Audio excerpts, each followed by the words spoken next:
بار خوار بوو گەرەک هەڤال هەبە ڕاست بکە. بار خوار بوو گەرەک هەڤال هەبە ڕاست بکە. یاری وقت دبیجن دستک به تنه ناده چپکان یعنی یک کارن هنه بارن هنه کس هنک به تنه نکانن وی کاری بکن ده هر کاری دولو دا ما قلت وقت دبیجن دستک به تنه ناده چپکان یعنی کارن هنه وکی دبی کارن گشتینه وکی دبی جماعت را گرکه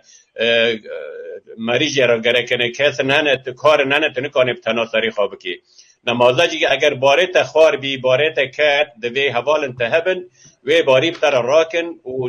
بارت دوغره بکن دردن جار ناجی هاو مطلوک که هی دوی باره کتی یا تنه یعنی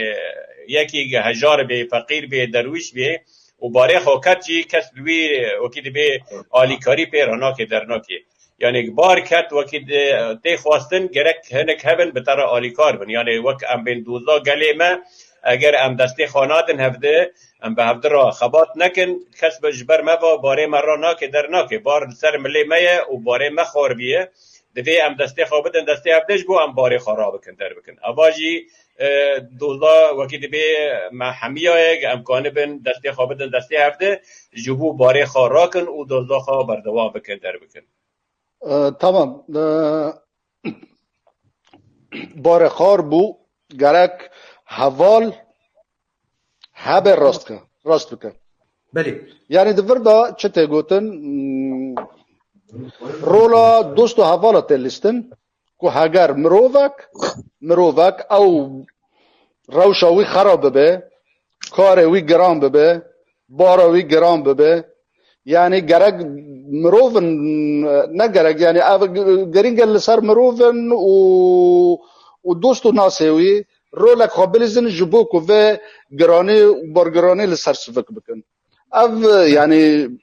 وانی تگوتن اف دور دا ام دبیجن